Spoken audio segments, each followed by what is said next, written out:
Welcome to the Coin Riches channel. In the quiet rhythm of everyday American life, some objects pass through more hands than any others, yet leave almost no impression at all. They are touched, exchanged, pocketed, forgotten. They sit at the bottom of drawers, in the ashtrays of old cars, in jars that once held dreams of spare change adding up to something meaningful. Among these objects, the Washington quarter has lived one of the most invisible lives of all. Familiar to the point of anonymity, it became the definition of ordinary money. And that is precisely why its most extraordinary stories went unnoticed for so long. Imagine the United States at the dawn of the 1970s. The country was changing, and not quietly. The optimism of the post-war years had faded into uncertainty.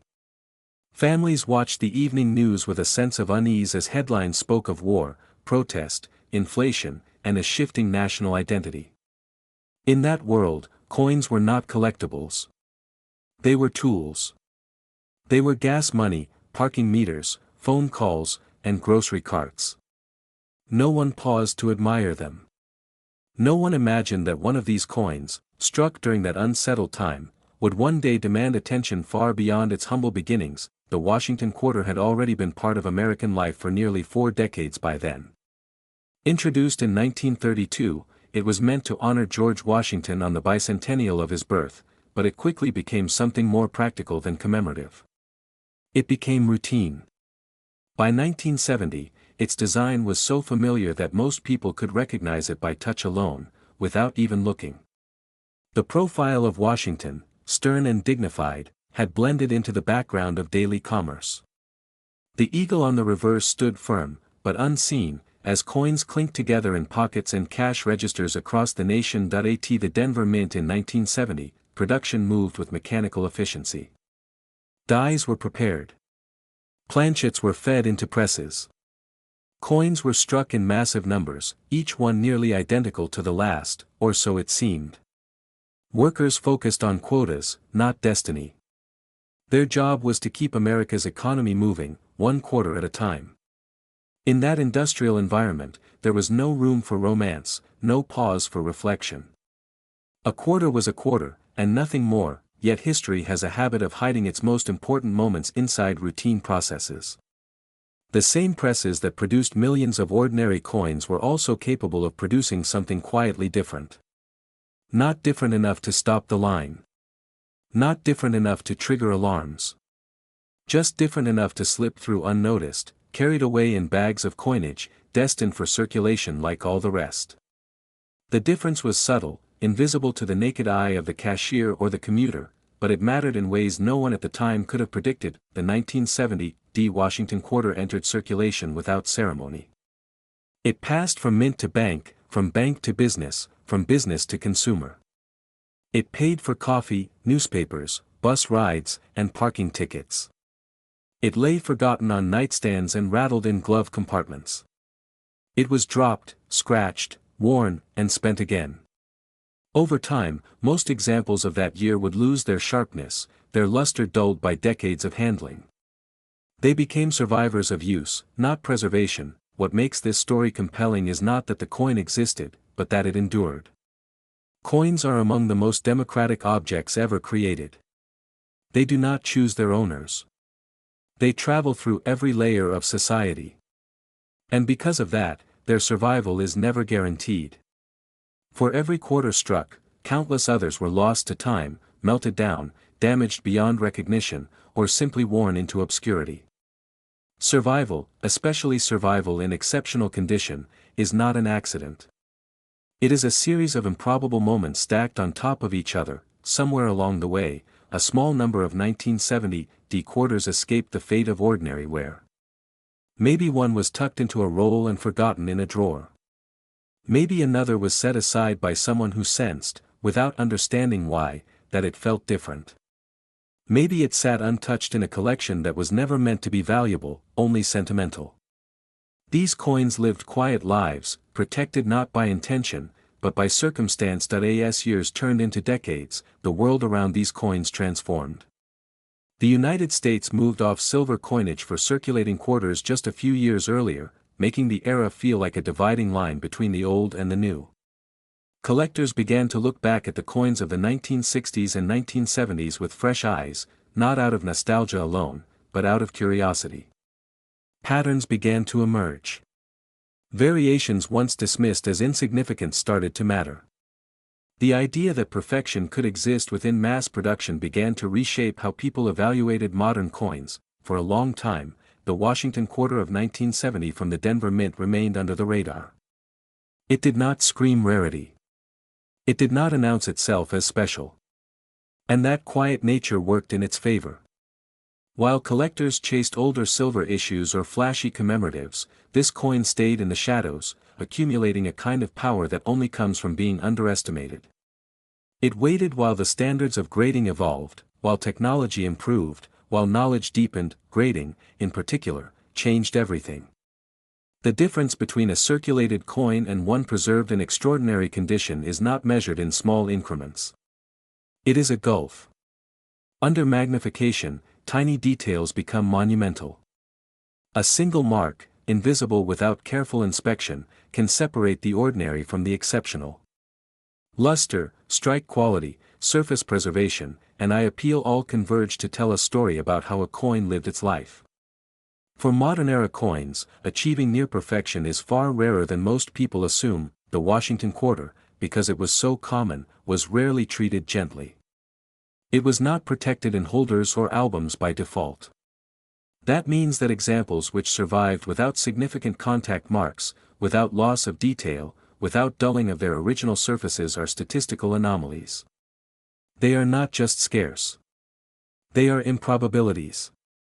And when improbability meets documentation, the result is something that demands respect. Collectors aged 35 to 65 understand this concept intuitively.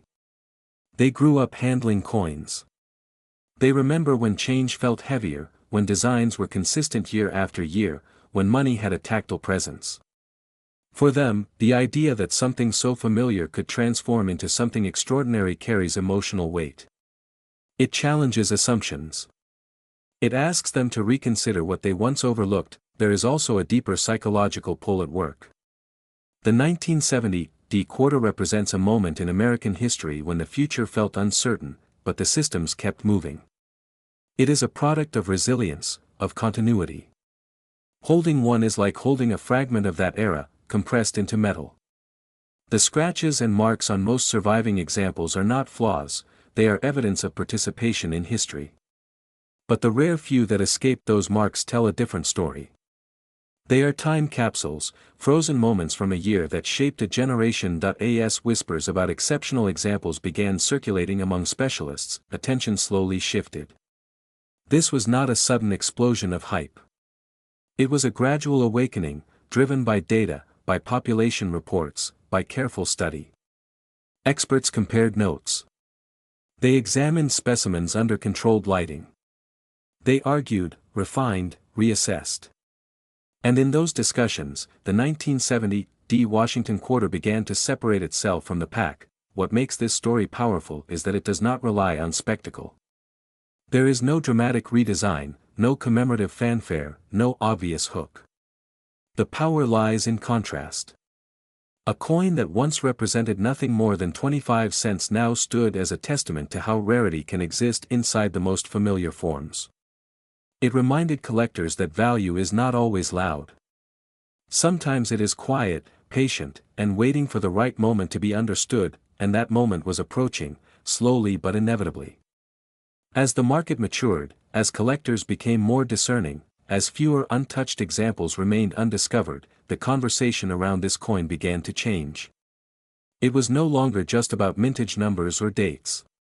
It was about survival against odds, about precision within mass production, about the thin line between ordinary and extraordinary. This is where the true story begins to take shape, not as a tale of money, but as a reflection of time, attention, and perspective.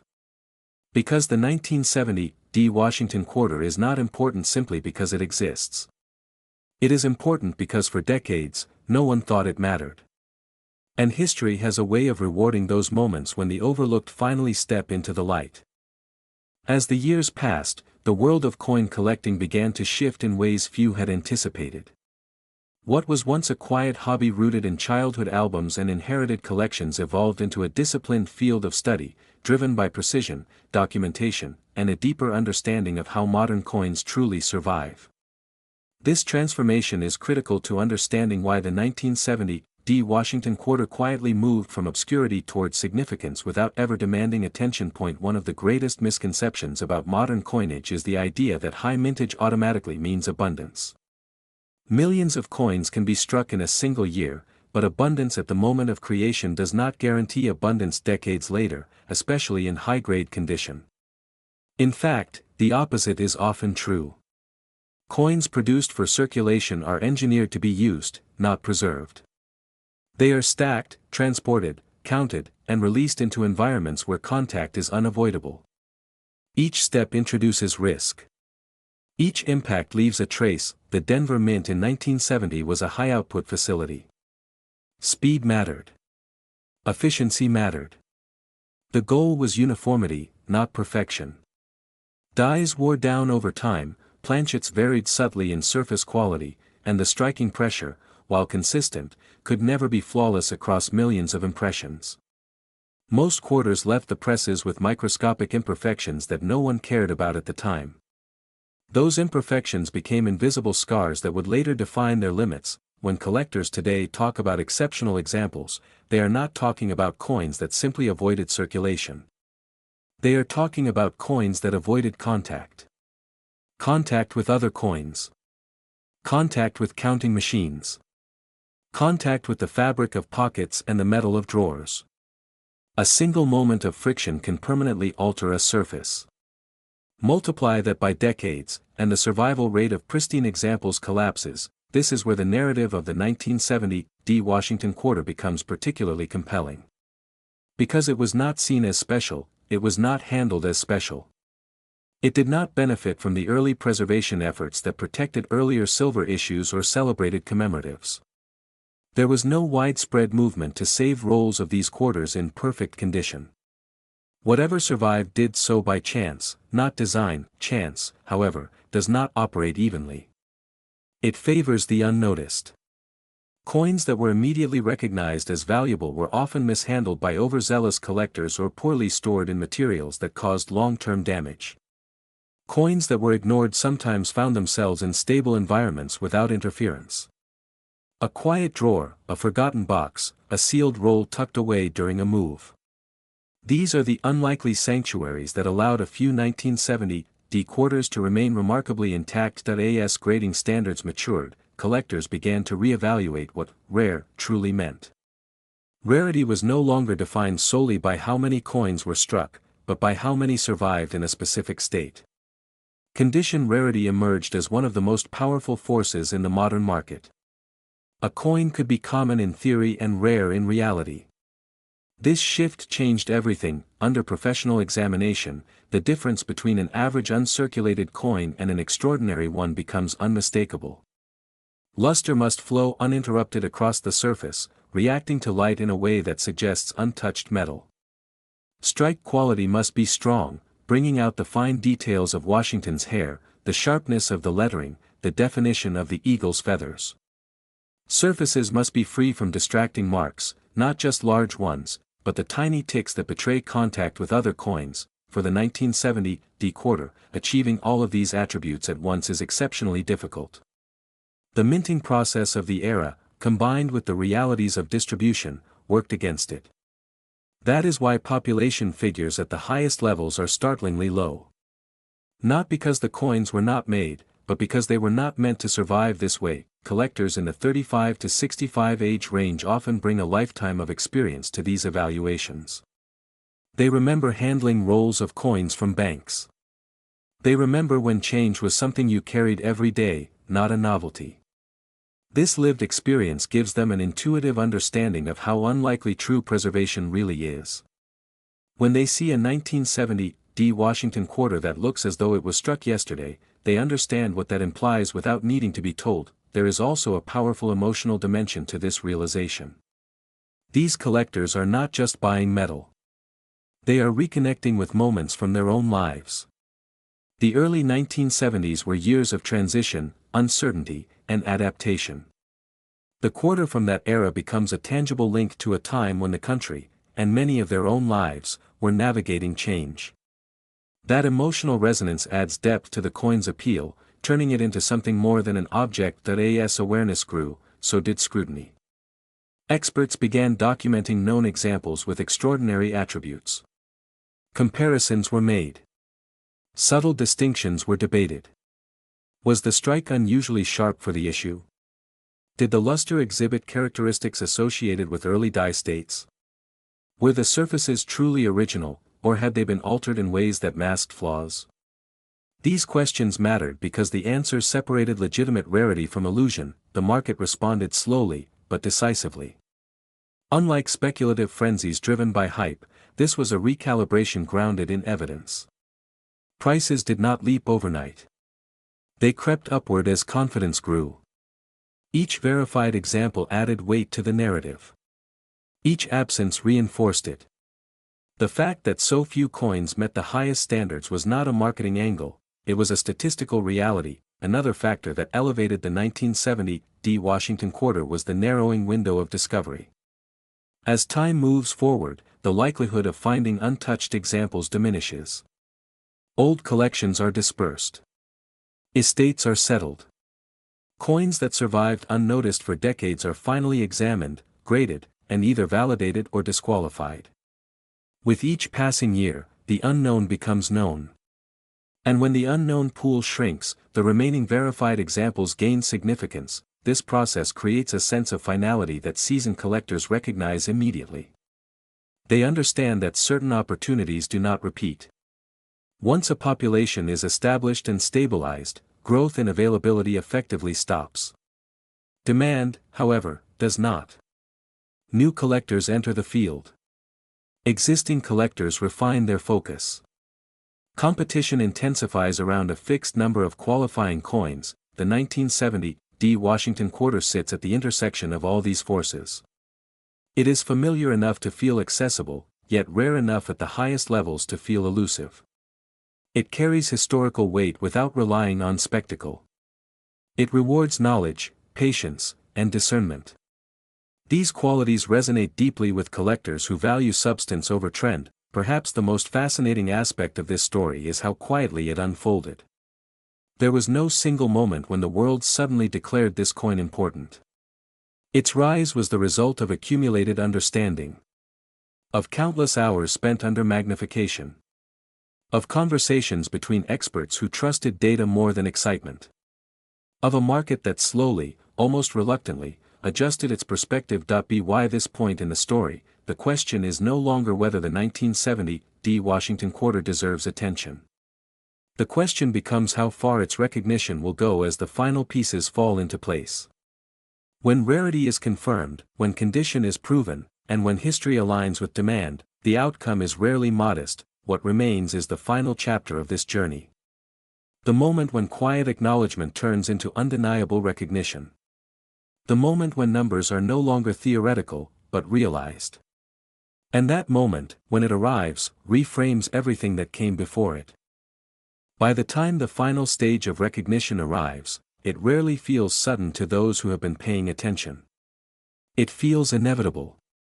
The 1970 Washington quarter did not explode onto the scene, it settled into it, quietly but firmly, as evidence accumulated and certainty replaced speculation. What once seemed implausible began to feel logical. What once sounded exaggerated began to sound restrained. At this stage, the conversation surrounding the coin shifts from possibility to confirmation. Collectors are no longer asking whether such examples exist. They are asking how many truly qualify, and whether they will ever have another opportunity to acquire one. This is a subtle but profound change. It marks the moment when curiosity gives way to resolve. Authentication plays a critical role here. Coins at this level are not accepted on faith. They are examined exhaustively, their surfaces scrutinized under controlled conditions, their weight, diameter, and composition verified to exacting standards. Every detail is recorded, every anomaly documented. This process strips away mythology and leaves only fact. And in the case of the most exceptional 1970 D. Washington quarters, the facts are uncompromising. What emerges from this scrutiny is not just a coin, but a narrative of improbability. A narrative that can be traced from the moment of striking to the present day, without interruption. No evidence of mishandling. No signs of alteration. No compromises. Just metal preserved in a state that defies the expectations set by its origin. That kind of integrity commands respect across generations of collectors. For seasoned collectors, particularly those in the 35 to 65 age range, this respect is not abstract. It is grounded in experience. They have seen trends come and go. They have watched markets rise on enthusiasm and fall on regret. They know the difference between a temporary spike and a structural shift. And when they look at the finest known examples of the 1970 D quarter, they recognize the hallmarks of permanence. There is also a psychological threshold that, once crossed, cannot be uncrossed. When a coin becomes widely acknowledged as conditionally unique, it leaves the realm of casual acquisition forever. It enters a space where ownership is not about possession, but stewardship. The question is no longer whether the coin is worth attention, but who is worthy of holding it next. This is where competition intensifies. Not loud, frantic competition, but focused, deliberate pursuit. Collectors at this level do not chase dozens of coins. They chase one. They wait years, sometimes decades, for the right example to appear. And when it does, they act with clarity, not hesitation. They understand that rarity is not replenished. Once an opportunity passes, it may never return. The 1970 D. Washington quarter benefits from an additional layer of gravity here. It is not an exotic artifact from a distant century. It is a coin that many collectors remember using. That familiarity creates a powerful emotional contrast. To see something once dismissed as ordinary elevated to extraordinary status forces a reassessment of memory itself. It challenges the assumption that greatness must announce itself early. This emotional resonance is amplified by the broader historical context. The early 1970s were a turning point for the United States, economically, culturally, and socially. Coins from that era are artifacts of transition. They carry the imprint of a nation redefining itself. To hold a perfectly preserved quarter from that moment is to hold a fragment of that transition, untouched by the erosion of time. As recognition solidifies, institutional interest follows. Serious collections, both private and curated, begin to view the coin not just as an acquisition, but as a benchmark. Something against which other modern issues are measured. Its presence elevates the context around it. Its absence is noted. This kind of attention does not fade, it compounds. Market data, once sparse, becomes definitive. Verified transactions establish reference points that are difficult to ignore. Each confirmed sale reinforces the narrative rather than exhausting it. Unlike mass-market items that lose appeal once the novelty wears off, conditionally rare coins gain authority with each documented exchange. They become less speculative, more canonical. At this point, skepticism gives way to acceptance, even among those who were initially doubtful. The question shifts again, this time from, "Is this real?" to, "How did we miss this for so long?" That question has no satisfying answer, because the truth is uncomfortable. It reminds us that significance often hides in plain sight, waiting for perspective to catch up. For the collector watching from the sidelines, this realization can be bittersweet. There is admiration, but also a sense of distance. The coin has moved beyond reach for most, not because it was taken away, but because it was finally understood. And understanding has consequences. The final recognition of the 1970 D. Washington quarter does not erase its humble origins. In fact, it depends on them. Its story only works because it began as something ordinary. Because it passed through a world that did not care. Because it survived without protection or expectation. That is what gives its current status meaning. In the end, this is not a story about money alone. It is a story about time, attention, and the cost of overlooking the familiar. It is a reminder that value is not always created by intention. Sometimes it is revealed by patience. By endurance. By the rare alignment of history and preservation, and when all of these forces converge, when rarity is proven, when condition is unmatched, when demand is informed and unwavering, the result is not symbolic. It is measurable. It is definitive. It is the moment when a coin that once represented 25 cents becomes recognized for what it truly is. A surviving anomaly from an era of mass production. A benchmark of modern American numismatics. A silent witness to history, finally heard, and today, at the highest level of verified preservation and recognition, the value attached to that reality stands at $1.2 million.